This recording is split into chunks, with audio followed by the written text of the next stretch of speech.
Hey, everybody, welcome back. We are into topic two of our course, Strategies in Curriculum Design.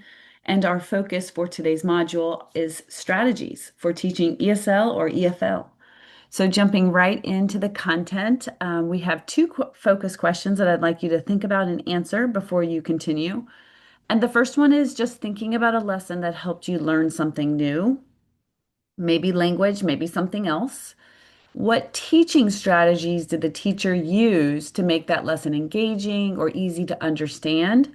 So think back about those pedagogical strategies that teacher used in the classroom and how that affected you. So write about that. And then the second question is language learners often encounter unfamiliar vocabulary, concepts, and language structures. What strategies do you think teachers can use to help students understand and actively participate in learning? So, again, just brainstorm some ideas there, and you'll learn much more about these two questions as we progress through our module. In this particular PowerPoint, I'm going to cover the following topics. We're going to talk about strategies that you can use to start your class, to begin class each time, each session. We're going to talk about some strategies to build student interaction with cooperative learning, things like think, pair, share, jigsaw, numbered heads together, round robin, gallery walk, inside, outside circle. Then we'll talk about how to use storytelling and read alouds in the classroom, incorporating LEA or language experience approach and readers theater. Then finally, we'll talk about using music, chants, and rhythm to teach language, and then the very huge importance of visual supports, realia and graphic organizers in your classroom. So as you can see, lots to cover. Let's begin with strategies for starting class. It's helpful as well to think about a teacher that you had that did this well, or maybe a teacher that you had that did not do this well, and maybe a teacher you've observed. It's so important to set the atmosphere, the environment from the very beginning of each class session, that you are there to, take that time seriously, that you respect your students' time, that you're interested in their learning, that you have planned for them to be active and engaged during the next hour, 90 minutes, whatever it might be. And that they can trust you, that you are going to help lead them towards success. In this case, success in learning English. So, what you do at the first 5 minutes and even prior to class is really imperative for setting the tone. This is even more important and integral for younger learners, like we can see in this picture. So, for example, meeting students outside the classroom, greeting them, looking at them in the eyes, welcoming them to the class, maybe, catching up with something personal. Might also be that time to make that personal contact with them, just checking in with them, seeing how they're doing. That's going to be so important to set the atmosphere. And then once students enter your classroom, they should know what you expect them to do each time. So I am a big believer and user of do nows, or when I was teaching Spanish, it was para empezar, or to begin. My students always had a very short, not cognitively demanding activity that I expected them to do and complete as they came into class. I also used rewards. So I was working with high school students at the time. So I would pass out little Spanish dollar bills to reward those students that were getting started with their work, that were doing that bell ringer activity as soon as they came in, and they could cash those in later for extra credit points on a quiz or test. So a little bit of a motivator there as well. So, what are some bell ringers you can do or do now activities you can do? You could ask them to respond to a journal prompt. Maybe it's ongoing journal, or maybe you do, if you're seeing them multiple times a week, maybe every Monday it's a journal. And then other days you have different activities. So maybe it's a short vocabulary review. You could have a picture description, just, what do you see in the picture? Identify vocabulary. You could have a short conversation or pair activity. And just keep in mind that this will involve perhaps movement or talking, and it depends upon how you want to start class. If you want people seated or whatever, just making sure you anticipate that. Or maybe just a short reading that you want them to do. So nothing too cognitively overloading, something that they can be successful at on their own and do fairly quickly. Okay, or maybe you just want to do a brain warm up. So is there like a Kahoot activity that you would get them prepared for, asking them to log into Kahoot and put their name in and choose their avatar, or using quizzes website? Is there a short quiz that you might give students? Is there a word wall that you want them to contribute to in the classroom? Do you want them to pull out their mini whiteboards and do a quick activity? Do you want them to do four corners, think, pair, share, or even a Mentimeter? Mentimeter, if you're not familiar, you should go to just Google that site. And it's a login. You get several free ones, but after that, there's a pay to use kind of service. But here you can like do a poll, you can check in on students, you can ask what they did last weekend. They can create a word cloud um, based upon what you're studying or thinking about or reading in that classroom. So many options. The point is, you should have an activity for them to do as they enter the classroom.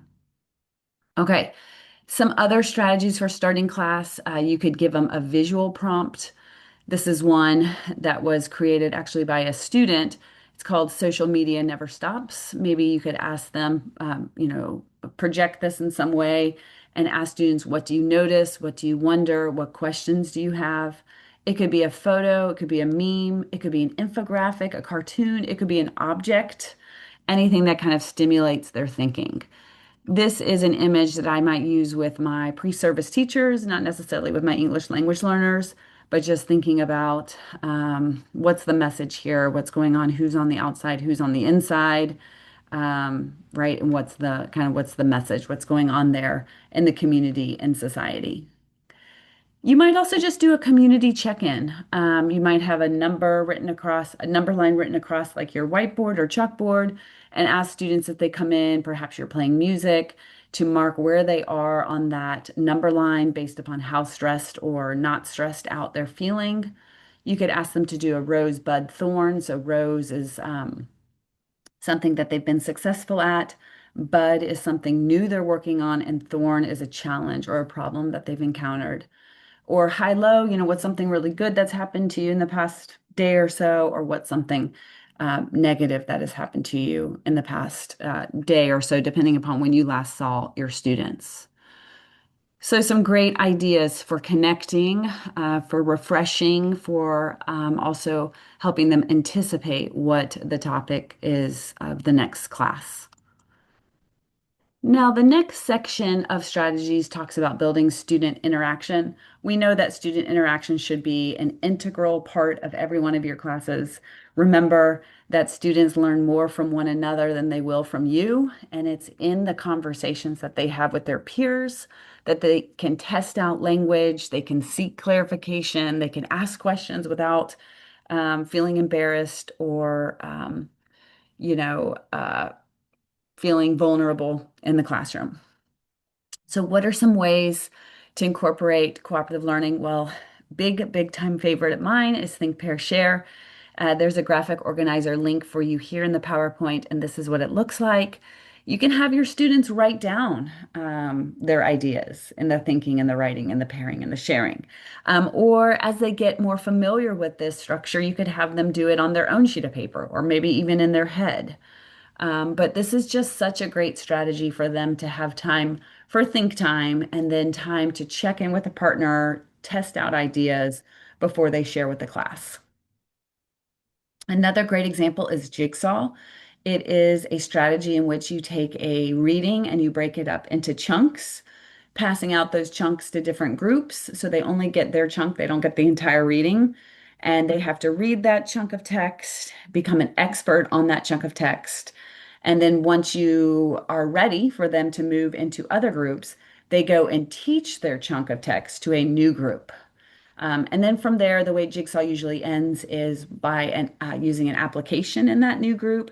How are they going to use what they learned in that reading in a new way and applying it in some application? Numbered Heads Together is a cooperative learning group in which you have students sitting typically in desks or tables together, and you give each student a number, usually 1 through 4, and then you ask questions and then you'll call a number and that number. So like, let's say you ask a question to the whole class and you say, okay, number 4, you're answering, and number 4 has to write down the answer on the whiteboard and hold it up. So this really helps all members of the group to be responsible and engaged in the practice and in the learning. But they do have their group mates that if they are having trouble or they need some scaffolding, they can turn to their small group for support. Round robin is similar in which what I typically do is give them big block paper. That paper can maybe be something that's like sticky or just, large butcher paper. And they each write ideas on that sheet of paper, typically going around the group. Everybody has to contribute one as you go around, so kind of brainstorming ideas. It could be a description, it could be, things to keep in mind when you're doing, a particular activity, um, lots of options for that. But it's just another way for them to be working in small groups and each still responsible for their contributions. Gallery walk is similar to round robin, but now we have the papers on the outside of the room, usually on the walls.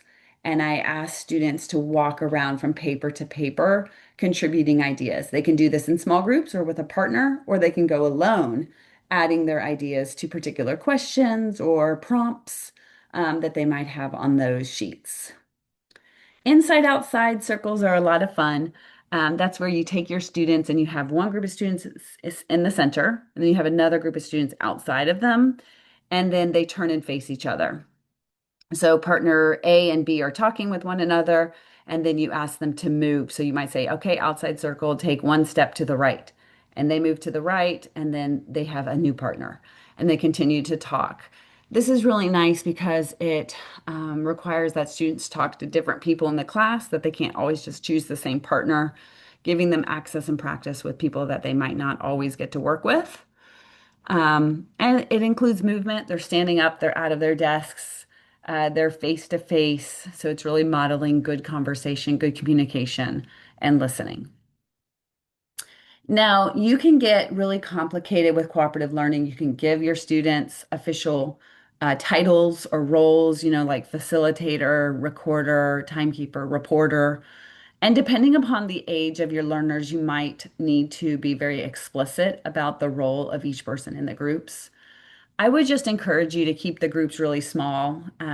4 is even sometimes too many, and that's where the roles comes in, so that one student isn't like left out of that small group. But pairs or triplets are really ideal in terms of working collaboratively because it requires that every person in that small group is very active and engaged. Okay, moving into storytelling and read-alouds. I really want to challenge you to think about that your language classroom is really bigger than just grammar, bigger than just pronunciation, bigger than just vocabulary. It is a part of literacy. So learning to use language is really all about literacy. It's really about being able to explore the world with words. And along those lines, I want to challenge you to incorporate stories and other texts into your classroom. Think about multimodality. A text can be anything from a photo to an infographic to a poem to song lyrics to a text to a story to a fable or Jack Tales, as I was so fond of these when I was a younger learner. I grew up, though, in kind of the mountains of North Carolina. So these were also culturally relevant for our classroom. They were telling stories of Appalachia that had been passed down. But fables as well are nice short stories that typically have a moral in them and can be very much applied to classrooms. So just thinking about, how can you incorporate reading and stories and that richness of literature in your language classroom?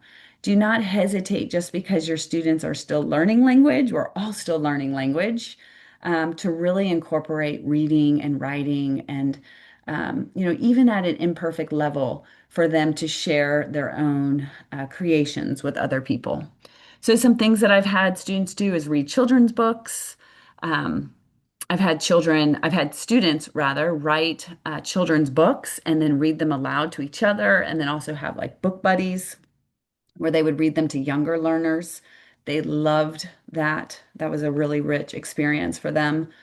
I've definitely used fables and folk tales in my own teaching, even with my college students. I've modeled some things with fables. You could have students read poetry, add illustrations to it. They could write their own poems. There's just so many opportunities to incorporate reading and storytelling. One other strategy that I love is readers theater. You may or may not be familiar with this. You can see a picture of it here of these students. The wonderful thing about readers theater is that it really builds fluency, it builds oracy. Students are reading aloud a story, but you don't have to worry about props or the stage or the set behind you. Students are just acting out the characters by reading their parts. So it's super simple, very easy to do. Um, the students get so much practice with reading aloud that they really start to build vocabulary, fluency, pronunciation, because you have to do those things if you are, practicing and performing a story multiple times. Now, I would encourage you to have small groups doing readers theater. So, because you want everyone active. So, like in this particular picture, we have one group up in front of the classroom and maybe they're performing, but that would mean that other groups of students have also been working on their story that they will perform subsequently. I've also seen readers theater done with in which a child has a part. Every single child in the class has a part of that performance, which is also a great way to do it. So you can see that it helps develop fluency through repeated exposure because the students are going to want to practice over and over again to do this well because there's a real performance. So it's an authentic task for them to do. It increases comprehension because they have to understand what they're saying so that they have like the emotion behind their language. It obviously is integrating all the skills, reading, writing, speaking, listening in this authentic context. Students are obviously engaged. They're going to be more motivated to read. They're creating confidence and improving their self-image. There's a real purpose and provides opportunities for cooperative learning. I have an example here with Very Hungry Caterpillar that I've used in class. So it's a simple children's book, but then a lot of these sites you can search Reader's Theater for a particular story, like maybe one of the fairy tales, and it will have a version of it that you could use into your classroom. So I encourage you to try this out. You will be surprised by how well it goes. The other strategy, kind of related with storytelling, that I love is called language experience approach. And I just recently did this with my adult learners at Raleigh Perks and Rec, and it went great. Um, Basically, the idea behind LEA is that you give your students a shared experience. Maybe you take a walk around your campus, you go on a field trip, you make something together, you eat something together, you celebrate something together, whatever it might be, you just have a shared experience. So you don't just talk about, like, oh, let's write a story about when you went to the zoo, because perhaps some of your students have never been to the zoo. So a key aspect of LEA is that you give your students the experience together. And then the students help you collaboratively with the teacher write the story of that experience. And then that story becomes their reading materials, right? So they help you and you collaborate with them, maybe changing some things as you need to make sure that the grammar is fairly correct. You don't have to be overly concerned with it being perfectly grammatically correct, but you do want to make it make sense. So sometimes some scaffolding by the teacher can help in that situation.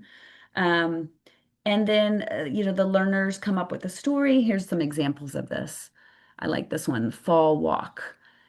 We looked for leaves. We saw red and yellow leaves. We saw lots of leaves. And then the students would have this text and they could read it to their classmates. They could bring it home and read it to mom and dad or to their little brother or their dog, and come back. Maybe they add to the class story with their own couple of lines. There's so many varieties that you can do with this. And there's some links here for you to check out if this sounds like something you might want to try. I've had students do this with making sandwiches in the classroom, making applesauce, making butter. I've seen students do this obviously with a field trip when they took their learners to the public library via the bus, right? And then they got library cards and they talked about what happened. The classroom party was described with an LEA. So just so many opportunities to do this together. Final couple of strategies that I love, would encourage you to try these out when you are teaching in your own classroom. Could you ask students to dress up like a character from a book, from their favorite book, and make a presentation? Have students contribute to their own short story to a class book, like kind of make a collection of stories or a collection of poems to share. Um, you can encourage students to finish a short story by adding an ending. The class story about a shared experience is very similar to LEA. And then just keep in mind that let's say that you find yourself teaching outside of the United States, even when there's not print resources readily available, there's so many online resources. So I really encourage you to look for those, bookmark them. There's a lot of websites with news stories, and those news stories are scaffolded in different levels for you with recordings and questions and images and vocabularies, words for the reading. So just so many great resources. Okay. Um, Finally, we want to talk about using music, chants, and rhythm. Music is a wonderful tool for the classroom. And if you love music, I encourage you, find a way to incorporate music once a week, every other class, whatever makes you excited, because students also love music and it can bring a lot of richness to your classroom. There's so many things you can do with music. Um, you could provide students with lyric sheets and have them fill in missing words. It's a wonderful activity. Not communicative, but it certainly is sharpening their listening skills. You could have students have lyrics that are cut up and they have to put them in order. That's kind of a lower level activity than having to fill in the correct words. So that's a nice way to do some work with music. You could have students just sing along with songs and kind of have like a classroom book of songs that you refer to. That's something that I did when I was teaching Spanish. We had classroom books of songs that we would sing every day, once a week. Around Christmas time, we'd sing a lot of Christmas carols in Spanish. And so that was just something my students also really enjoyed. And then you can use songs as a prompt.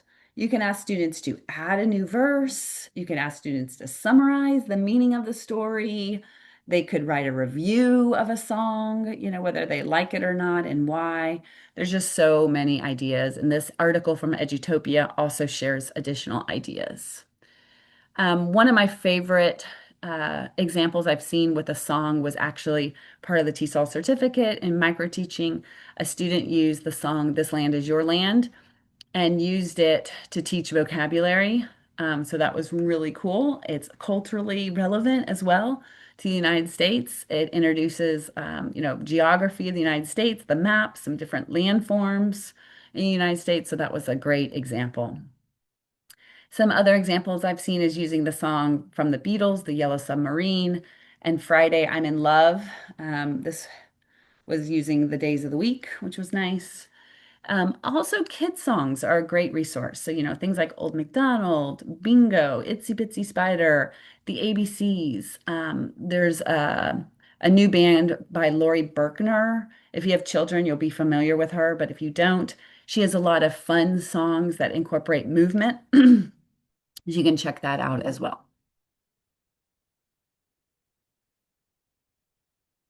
Some of my favorites are The Goldfish and Rocket Ship Run. Excuse me.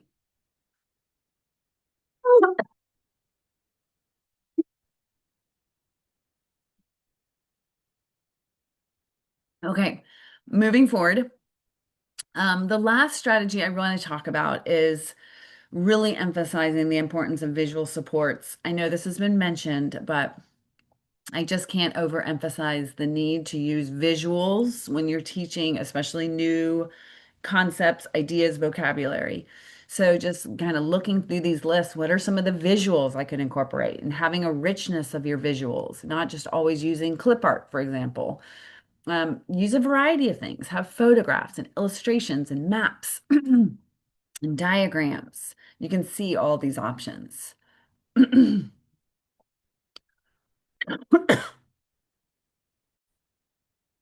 Sorry about that. Got a little tickle in my throat. So, as I was saying, there's so many visuals you can incorporate, and now with just the plethora of sites online, this is not easy or this is not difficult to find variety and good quality images. And it can also include things like videos, demonstrations that you do, gestures you use, graphic organizers. Realia. Remember, realia is like real life items. So things like menus or grocery store flyers or things from the grocery, clothing, sports equipment, maps, tickets, recipes, items in the classroom, coins and currency. Just just limitless in terms of what you can find and bring in from your house or your community. And then finally, using a variety of graphic organizers, talking about Venn diagrams or mind maps, story maps, timelines, the KWL charts, which is what do you know, what do you want to know, and what did you learn charts, cause and effect charts, or even the Frayer model, which you can see here on the right-hand side. An example of a Frayer model is a personal dictionary. So I just wanted to share this as kind of planting an idea that you might want to use with your students, where students,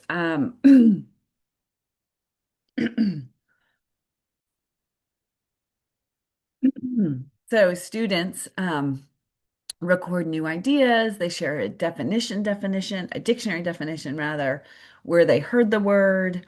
And so this is a really personal interaction with a new word, and they can keep kind of a running list or page in a notebook of each of these new words that they're learning. So that's also a great way to use a Frayer model. Okay, that is it for today, which is good because I keep getting choked up. I hope that you were able to understand my PowerPoint and learn some new strategies, and I look forward to seeing you very soon. Bye, everybody.